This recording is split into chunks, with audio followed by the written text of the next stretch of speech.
খাবার জন্য আমি সর্ষে ফেলেছিলাম, কত সর্ষে হয়ে গেছে আর কি বড় বড় সর্ষের দানাগুলো হয়েছে। তো নষ্ট করব না আমি, এগুলো সারা বছর যাতে খাবার যায় তার জন্য আমি কিভাবে সংগ্রহ করে রাখি আপনারা দেখুন।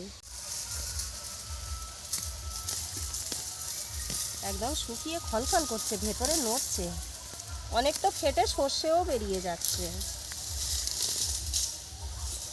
সর্ষেগুলো ঝুমঝুমির মতো নড়ছে ভেতরে, ভালো লাগছে বেশ। এরকম করে তুলছি তো। এটা সাদা সর্ষে তুলছি তো, মানে একদম পুরো সেই বাচ্চাদের খেলনাগুলো হয় ঝুনঝুনি, ঝুমঝুমির মতোই বাজছে। শুনবেন আওয়াজটা?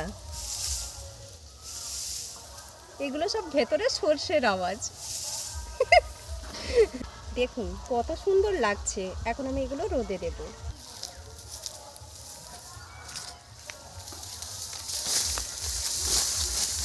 এইরকম করে রোদে দিয়ে দেব। আবার কতগুলো তুলে নিয়েছি দেখুন। এগুলো কিন্তু ভেঙে যাচ্ছে, মানে আরও আগে তোলা উচিত ছিল আমার সর্ষেগুলো। অনেকটা তুলতে তুলতে ফেটে নষ্ট হয়ে যাচ্ছে। তো আমার মনে হচ্ছে এতে হবে না, আরও একটা বড় প্লাস্টিক কেটে তার মধ্যে রোদে দিতে হবে। মোনাটা ছিল ছোট হয়ে গেছে, তাই প্লাস্টিক নিয়ে এসেছি। এইরকম করে সব প্লাস্টিকে রোদে দিয়ে দেবে। কি সুন্দর সর্ষে হয়েছে দেখবেন ভেতরে।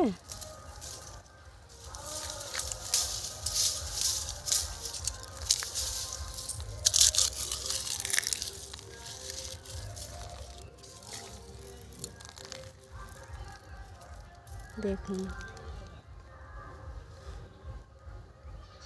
কি দারুণ না সর্ষেগুলো।